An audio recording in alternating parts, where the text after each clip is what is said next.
Norwich Castle Museum and Art Gallery is currently the venue for an exhibition exploring the subject of family in over 400 years of British art. It's called Family Matters and runs until the 8th of January. Showcasing a mix of contemporary and historic works, it explores how the traditional portrait has changed over time to be replaced with often more frank portrayals of everyday family life. For Your Norfolk magazine, I visited the exhibition to meet its curator, Harriet Loeffler. I began by asking her about what the ideas were behind it. So the idea came when we joined forces with some partners, Museum Sheffield, Tate Britain and the Laying Art Gallery in Newcastle.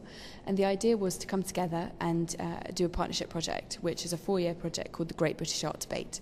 And that comprises of each partner venue initiating a big, ambitious exhibition that then goes on tour to each of the different venues and is accompanied by lots of events and social media activity and things like that. People come into this exhibition, what can they expect?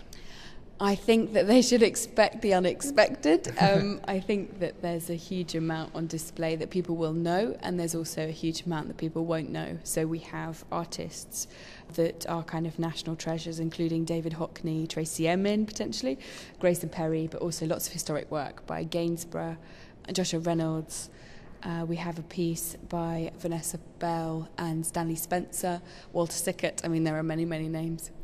Walking around here today, everything's divided up into different themes. Can you tell us a little bit more about that? We wanted to divide the exhibition into themes to help us formulate different topics really that we think have greatly informed artists when they're thinking about the family, such as inheritance, so this notion of dynasty or lineage. Then we move into childhood, which is thinking about how children have been portrayed over time. We also have a section called parenting, so the sort of successes and failures of parenting. Then we also move into couples and kingship, which is about being a couple both in public and private. And then finally ending with a section on the home. What has been the reaction so far from people who have visited? People seem to really love it, which is fantastic. I think the great thing about this exhibition is that there really is something for everybody. You can come and bring your granny as well as your small children or teenage children. I think that's the real success of this exhibition, that we have contemporary film pieces and sculpture alongside historic painting. So it's a really nice mix of things that I think there's something for everybody to appreciate. Are there any particular works which you found are really popular or you've got a big reaction from? Funnily enough, I think the work that people are most surprised by, perhaps is the better word, is the Tracy Emin work. So I think when people hear her name, they can imagine a tent or an unmade bed. And in fact, I think her piece that we have in the show, which is a suspended sculpture of a set of seagulls, has really surprised people. And it's a very beautiful piece that just sits just above the exhibition. Some people don't notice it when they walk in, but as they're leaving, they look up and they see it, and it is kind of like a family of birds advancing. Let's go and have a look at a few paintings and works now. So here we're looking at rather a large painting. It's acrylic on canvas by an artist called Michael Andrews, who was based in Norfolk and is associated with the London School of Artists. It's a work that actually is based upon a photograph of him teaching his daughter to swim. It's called Melanie and Me Swimming, from 1978 to 79. And what I love about it is that it has that sort of photographic quality. The way he's painted it is very sort of watery, and it's almost like the way he's depicted it is almost kind of contains that idea of the reflected memory, that it's sort of blurry around the edges, and it's almost like those memories that we all have of our parents teaching us to swim or to ride a bike, but we also can't really remember the finer details of them. I think also what people won't realise when they look at this as an image is actually how big it is as well. Absolutely, but what we deliberately did was we placed it kind of quite far away from the entrance, so that when you walk in you can see it from quite far away, but then when you come up you can really scrutinise all these splashes of paint and the water sort of being interrupted by them, so it's nice that you can see it in different spaces and angles.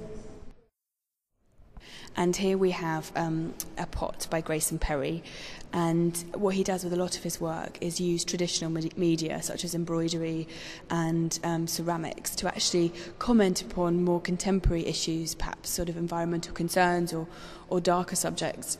And here we see a beautiful pot. I think what I love about it is actually how beautifully made it is. It looks almost as if it's kind of lopsided. There's an incredible sort of stillness to it. But then incised upon the pot we see these very optimistic images of children playing, but then behind them is a kind of, it's sort of a war zone, so it sort of introduces a much more expanded version of what childhood can mean, and introducing slightly more darker themes. And I think that's something that the contemporary artists in this exhibition are trying to do a bit more of, rather than just depicting a kind of traditional version of what we think childhood might be. It's about really engaging in that subject in its entirety. But this Perry, you really don't appreciate it till you get right up close, and that's what this exhibition gives you the opportunity to do. Exactly, that's absolutely right. And it's only on close inspection that you can really identify the barbed wire, but from far away you would definitely not notice that. So it definitely alters your first sort of impression of the work. As you might be able to tell by the background noise, we're in quite a popular part of the exhibition now. Tell us about the Hogarth in front of us. So this is a painting from our own collection here at Norwich Castle, and it's a very intriguing portrait that is thought to have been commissioned by the wife of Francis Schütz, who we actually see depicted in this painting of a man vomiting into a chamber pot. And this was commissioned as a way for his wife to really say, please hang up your lyre, which we can see hanging on the wall beside the bed, and give up your sort of wayward ways and be a sensible guy and a sensible husband. So, but what's fascinating is that we purchased it in the 90s, and there was some important conservation work that was done. And in the place of the chamber pot, he was depicted as reading a book. So that was actually painted over, so the owners must have thought that was far too impolite to have that. So it was actually after careful conservation work that we discovered that he was vomiting into this chamber pot. And so it's fantastic that even in the sort of 18th century we see a very contemporary couple really complaining and moaning about the same things that I'm sure we all experience in our own life at one point or another. So for people who might be interested in what they've heard, how do they find out more information about the exhibition? We have a website which is museums.norfolk.gov.uk, where you can find out more information on the Norwich Castle page.